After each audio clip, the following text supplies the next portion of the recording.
in mind, we used to have an assistant. I'm not asking for an assistant. A supervisor comes at a much cheaper cost than an assistant would, so that's the intention of bringing on the service supervisor. Thank you. Ordinance 86. I move to offer ordinance number 86 for its first reading by title only. Second. No second. An ordinance amending chapter, oh, hello, wrong one. An emergency ordinance amending ordinance 69, 2019 relative to the compensation schedule for the non-union employees of the city of Macedonia. And essentially, this one is creating the position in lieu of the other one passing. So putting it into the books to say that this position exists. We are offering both for first reading, so you as the residents who actually foot the bill can think about if you have any other ideas or suggestions, recommendations, or comments. Please feel free to let any of us on City Council or the Mayor's office know. Thank you. Resolution 87. I'd like to offer Resolution 87, 2019 for its first, second, and third reading by title only, please. Second. All in favor? Aye. Opposed?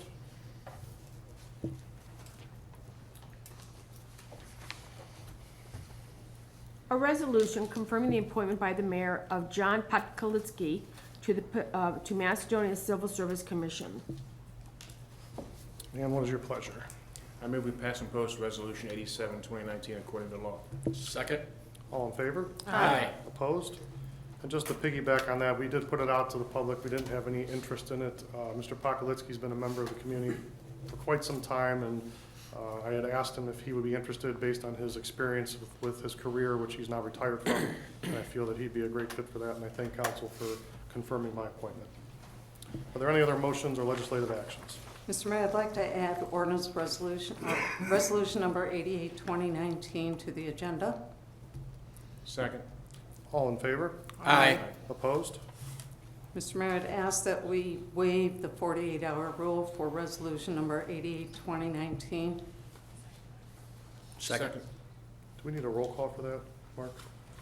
I'd recommend it. Roll call, please. Mr. Barker, Yes. are we doing for the 48-hour rule for the addition? Yes. Oh. Mr. Bilkey, Yes. Ms. Brandt, Yes. Ms. Tully, Yes. Mr. Ventura. Yes. I thought you were going to say what's your pleasure. Well, I think you have to offer it first. Yeah. Now Yeah. offer it. Okay. I'd like to ask that we read resolution 88, 2019 for its first, second, and third reading through section 2, and I would ask that our law director perform the reading. Here's your copy. Second. Do you have it, Mr.? Roll call?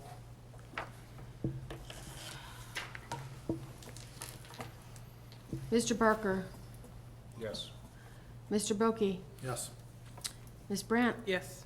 Ms. Tully, Yes. and Mr. Ventura. Yes.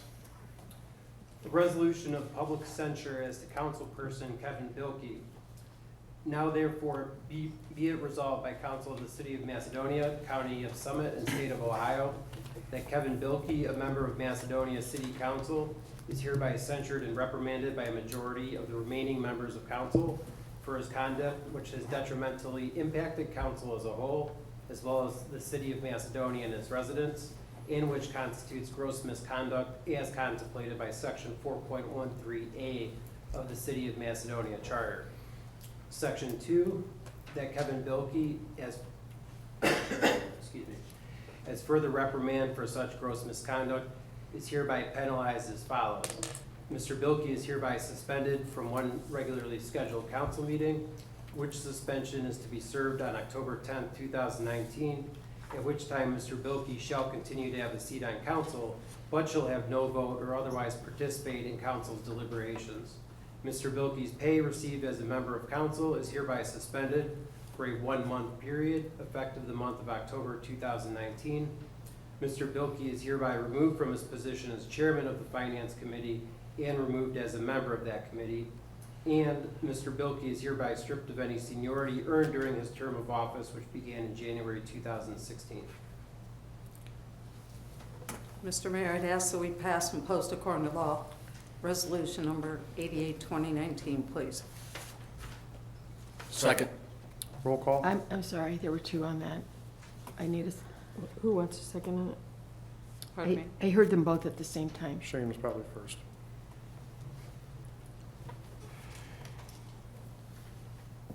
Okay. Mr. Barker? Yes. Mr. Bilkey? Am I going to be voting on this? No, you cannot, he does not vote. Yeah, you actually will not, yeah. Ms. Brandt? Yes. Ms. Tully? Yes. And Mr. Ventura? Yes. Resolution 88 passes. Moving on to correspondence from the clerk. I have none, sir. And we will go right into the mayor's report. We'll ask Mr. Collins if you can get that ready for me back there. I kind of wanted to touch on a couple different things here. We had our craft beer and food truck festival, and I think it was a great success. Although we did run out of the craft beers that were there, we had no way to anticipate the amount of people that showed up to that, and it was a wild success. This is something that the Director of Parks and Rec, Mrs. Manley, and I have talked about. You know, we worked to our strengths, and we realized that that was a very popular event, and that's something that we were going to build on our successes.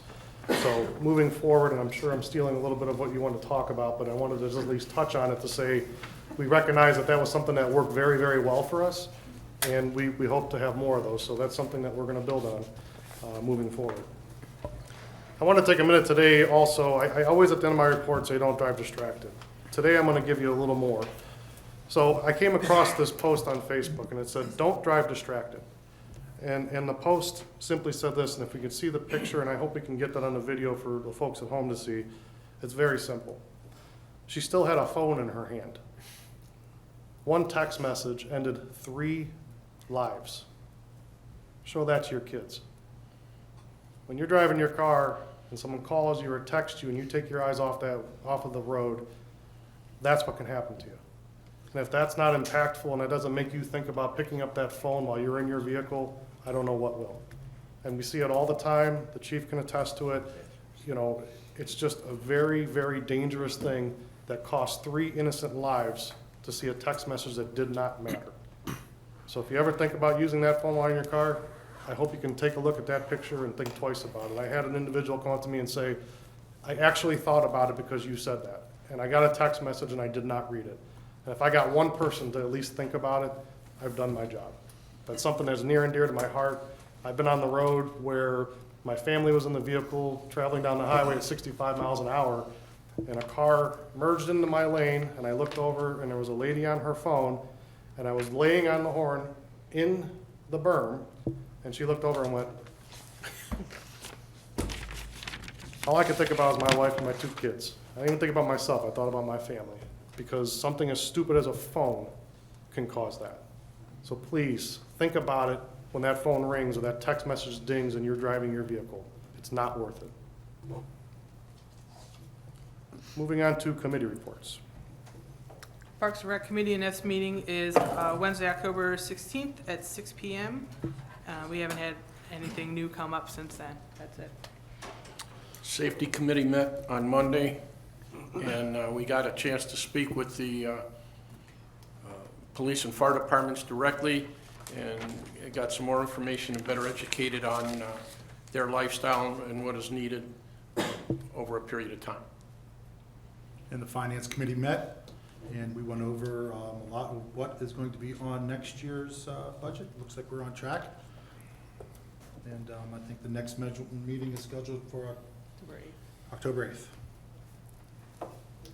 For the Cemetery Committee, I am not officially on the board because this is Macedonia's year off, but because I've been on a lot of years, they always come to me with updates. I know I talked about the fence. I want to make sure everyone's aware. There was a very large dead oak tree that was removed. They've also begun pushing back the tree line on the north boundary. That's going to help them assist in growing grass around the graves. There is not a sprinkler system in that cemetery. And if you look at drone grass, you know, the trees are taking the water and the grass is going brown early this year. So they're trying to do what they can for it in resodding and reseeding where possible, and then water as available. Thank you. Thank you. Moving on to department reports. Director Nanavich. Thank you, Mayor.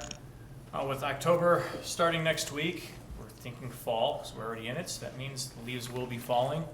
Our leaf collection tentatively right now is scheduled to start October 28th, which is on a Monday. Subject to change depending on how the leaves fall, of course, but it's just the date that we put out there to start. We're already receiving phone calls now asking if we're coming around, because some leaves have started to fall already, but not enough to warrant sending out the machines. This year, we are going to try a different process, discussing with the mayor, that we're going to break the city into zones. Right now, we're looking at 4 zones with 4 machines that we have. First zone being south end of town, all developments south of 82, and then breaking up the north end of town into 2 separate zones, and then our zones, or our main roads would be the 4th zone. Fingers crossed our machines keep running, which they will break down, but hopefully we can keep them going, because we are going to have extra parts for them on hand just in case. We'll be able to get through the areas at a quicker speed than usual, instead of sending a truck all around town trying to collect, everything that they can. So we'll just keep better track of us being on top of things. We're going to be working with our new IT director to get that information on the website and social media as well, to change the way that the activity list comes to everybody, see how the streets are getting checked off as we complete them as well. That's all I have. And just to add to that, we're gonna have the zones that he's talking about. We're gonna try and give dates for those, as difficult as it is. Every year we run into this problem, the leaves start falling, they get going, and then it snows. So it's always an issue. And oddly enough, I talked to some other mayors actually this week about it, and everyone experiences the same thing. So I can only ask for patience. They're gonna try and get there as fast as they can. We have 4 machines we're gonna run. Every year, something hits those machines and destroys them. You can't put anything in those piles of leaves but leaves, no branches, no sticks. We've had bricks, we've had pieces of metal. It blows the machine up, and those things are not cheap. So I would ask to make sure you do that, and you do not put anything in there but leaves, so we don't blow up our machines. It'd be much appreciated. Mr. Gelati. Sure, thanks, Mayor. Paving on Valley View Road was completed yesterday, so that's all 10 roads for this year are finished paving. Crack seal work for the season also is completed. 19 roads were crack sealed, and with the passage of the legislation here tonight, we have 21 roads scheduled now to be restriped this fall. End of report. I ask you a couple of questions. We had this come through, and I'm sorry to put you on the spot, but we had Counselor Ventura. There was something that came through about, their road, and they're upset about, it needing paved. And we still have that list, and we're gonna get that back together and see where we stand. But that road, when I looked at it, was still a little ways down. Moving forward, obviously, we're gonna put together our road list for 2020 when this year's complete, and we actually get the costs and see kind of where we landed, because a lot of times they're under, most of the time, 90% of the time, they're under cost. So that adds to what we can do in the next calendar year. So once we have those numbers, we can start to establish what our abilities are. So if your road is on that list, and we'll try and get that out as soon as possible, we're gonna start evaluating that very soon, and we reevaluate the roads every year. It's called a PCR, pavement condition rating, and roads change. Some deteriorate more quickly than others. There's mixed designs and all kinds of things that play into that, but understand that we're trying to get all our roads. I mean, in the past 3 years, we've done 55? 52. 52, and growing. So it's been a monumental task. We realize that we fell way, way short on our road paving projects, and we're starting to take care of that. So we will get to every road. It's just gonna take time, and it's obviously at a very high cost. Since you as the resident are the one that is funding that with the taxes that you approved, during our budget meeting the other night, I asked the mayor, normally we give a state of the city, if he could put together a state of the road so you can see what roads have been done, what roads in what areas are on the list, in what priority order, and so that you have some data information to see where your tax dollars really are working. But until you see it, you really don't know it. And they come at a very high cost. Again, just as one example, the second half of Valley View Road, which we just paved, was in excess of $900,000. Well, So according to the sign, I think it was 800 and something. I round up. That was always tough. That's kind of The what- state put a sign up, I think. So 898, whatever it was, roughly $900,000. So you can imagine, it's very difficult to do, and even with the levy that we passed, we knew we couldn't fund all the roads, but we're gonna do the best with what we have, so. Anything else you'd like, I'm sorry. anything else you wanna add to that? No, so we're getting white lines on the highway. That's perfect. Just like the song, yes. Thank you. Director Manley. Thank you, Mayor. As the mayor previously stated, we held our first craft beer and food truck festival on Sunday, September 15th. It was a huge success. We could not have been more pleased with the attendance and the reception from the community for that event. We had 10 breweries and 8 food trucks from Cleveland, Akron, all over Summit and Cuyahoga County. A lot more who want to be part of it next year, so I only see this growing and getting bigger. Just to give people an idea, the breweries typically start out, for an unknown first-year event, bringing 3 kegs to an event like this. And when they did run out, it was a good thing for them, but just to give you some numbers, that equates to about 4,000 5-ounce samples per brewery that they distributed. So that's quite a bit. So we were very pleased with that event. Our next event coming up is our Haunted Hayride. We are bringing to Longwood Park on Saturday, October 12th. That's going to be from 7 to 10 p.m. So it's a family-friendly event. We won't do anything too gory to scar kids for life. We will keep it pretty PG, but it is going to be a very nice event. We're looking forward to that as well. So more details to come. We're looking for groups to be involved. If you are looking to create scenes, we're looking for school groups, civic organizations, things of that nature, even businesses. They can contact us at the rec center if they want to get involved in that. Thank you. Thanks. Director Veras. That Chick-fil-A cow's pretty scary, so maybe you could get that. We had the Finance Committee meeting 2 days ago on September 24th. We went over the schedule of indebtedness for 2020 and the 2020 section of the 5-year plan. On October 8th, we'll be reviewing the manpower and wage and benefit items for next year. End of my report, Mayor. Thank you. Chief Ripley. Thank you. Excuse me. Thank you, Mayor. The last 2 weeks on Tuesday, we trained with Northfield Village Fire Department at Cuyahoga Community College's Western Campus, and it was 8 hours of live fire training cooperation. We took our equipment out, and it was very worthwhile training with the village. We fight fire with them all the time, and it excuse me, helps with our ISO rating. It's one of their requirements, so that's good. Safety Day, October 5th at Home Depot. I believe the service department's going to be there, the police department's going to be there, we're going to be there. It's also going to kind of be a touch of truck, and kids always love it. Our safety trailer, as long as we can get staffing, is going to be there. It'll be his first public event, even though it will not be decaled. We've had contact with NURSD about the homes they purchased on North Bedford. They're going to let us train in them. They wanted us to burn them, but there's some logistics we won't be able to. But you should see fire apparatus around there in the next couple months where we're training, cutting, destroying houses. So when we have to, we're more efficient at it. And then also during our next council meeting, it's going to be Fire Prevention Week.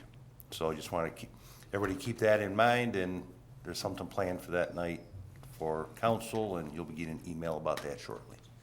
Chief, what was the time on the safety day? I don't think you mentioned the time for that, October 5th. 10 to 1. 10 to 1. Thank you. Chief Golden. Thank you, Mayor. I just want to mention continuation of what Director Nadavich had said about the leaves. Do not put them in the ditch. Do not put them in the street. If you put them in the ditch, we get some rain, it's going to flow down, plug the drains and all that. That causes problems for the service department. So no leaves in the ditch. No leaves in the street. The other things I have, Mayor, is our E911, our next gen 911. I got an email today. It's going to leave Temecula, California on 10/10 and start heading this way across the country. Once it arrives here, we have to make arrangements with our project manager to then start the process of installing, so that should take a little bit. And our in-car cameras arrived the other day. We have to schedule some installs in the cruisers. We have to schedule our access point installation. And then it'll take 3 days for them to be on scene to get everything set up, train our people, and become operational. We have probably less than half of the cameras in the cars are failing right now. So it's very important we get those in and get them operational. That's all I have. And just to piggyback on the leaf thing, we have in the past, I know you're cognizant of it, but don't burn your leaves either. Not what you want to do, not how you want to handle it. We'll pick them up, just put them on the tree lawn and we'll take care of it. Director Also, Goodett. the city doesn't do chipping. Don't put your branches out. You can put Yes. them in your trash, but the city is not gonna come pick your branches up. The drop off. Oh, they have drop off open, Drop off at 9,000 yet. Yep. what times and days? Monday through Friday, we say 8 to 3:30. 9,000 Valley View Road for branch drop-off. Or it can be placed with your rubbish, but it has to be 4 foot in length and not weigh more than 40 pounds bundled. Bundled is the key word. Yes, it is. Director Gaddetti, I have no report, sir. do I have any unfinished business? Any new business? I just have a quick question. You know, we have 2 bridges, and we put in a quiet zone. But I still hear the trains blowing their horns. And I know I'm going to a company that every time we've gone to them, it's like deaf ears. But do we know why they're blowing the horns? We do, and I've dealt with this, and I'll let the chief say as well, but one example would be if there's a deer on the tracks, they're required to blow the horn. Additionally, if they do blow the horn, they have to document it and state why they blew the horn. As we know in the past, the railroad's extremely difficult to work with. In the Industrial Revolution, when they built the railroads and everything was coming about, they were given rights to pretty much do whatever they want. And it kind of still holds true to this day, but Chief? Yeah, there are federal regulations that they are required to blow their horn in certain instances. If there are workers on the tracks, if there are, sometimes we get kids playing on the tracks. So there are federal regulations that specify, and I don't know all of them. They have to, it's a must to blow the horn. So when we put those zones in, we had said, this doesn't mean you're never going to hear a horn again. It's just you shouldn't hear them when they're going across the grade crossings. But there are. I live on the tracks. I hear them all the time. Oh, I know. So, you know. Did they share with you? Because the other night, it was closer to 82, and it blew for a long time right behind your house. That's right. Do they share with us why they have to do it? No, they Because don't call them. I live up the hill, and I can hear it. I Well, if can't the wind's imagine blowing, what you'll you hear hear it. Yeah. behind your house. They do not call and say, hey, last night we blew the horn for this reason. No. I mean, they do on occasion. I live it. And next time I ride the train, I'll ask them to toot the horn as we go through Macedonia. Well, the one time, one of the engineers was playing a musical thing on there to amuse the guys that were working on the tracks, and we got a call that the engineer was poking fun at the residents by playing that tune. It's like, I wasn't sure if they had to do it because of the yard, no, the yard is but they weren't even closed. close to the yard. The yard They is were closed. Still south of you. The yard's closed? The yard is closed. Oh, son of a gun. Yeah. How long has that been, sir? Oh, what, 6 months-ish? I mean, time flies, but yeah, 6 months-ish, yeah. Now, there's rumor that somebody else is gonna take it over and, you know, who knows? But yeah, they've moved out of that yard. Interesting. Thank you. I'll tell you, the Twinsburg one, I never hear it anymore, so it's working in that area. It's right in my backyard. Your quiet zone's working. It's just interesting because there are 2 bridges, so you don't expect to hear it. I would expect that they forget about the quiet zone. No, But it's when they're hitting right before 82, and all of a sudden it's just all the way through your house and down. I do see kids walking back and forth, and that would be a reason. I haven't seen very many people working this year. No. But if anybody is on the tracks, they will definitely blow it. It's a federal regulation. But this was at night, so Well, there's a lot of deer that cross Yeah. at least through South Bedford. You know, they go through the woods over there. I and thought they were over- all in my backyard. No, there's a lot more. I got They have I got cousins 10 of down them in that South show up all the Macedonia. time. I love deer. Don't take that wrong, so. Until they eat your bushes. That's not fun. Any other new business? Do I I'd have like to make a motion to enter into executive session to consider employment, dismissal, discipline, promotion, demotion, or compensation of a public employee or official. Second. Roll call? Whoa. Wow. Sparklers. Mr. Barker, Yes. Mr. Bilkey, Yes. Ms. Brandt, Yes. Ms. Tully, Yes, and Mr. Ventura. Yes. would ask Mayor that you come in along with Mr. G. That Mr. G, not that Mr. G. All right, we are going to go into executive session. When we come out, we'll adjourn at that point, so thank you.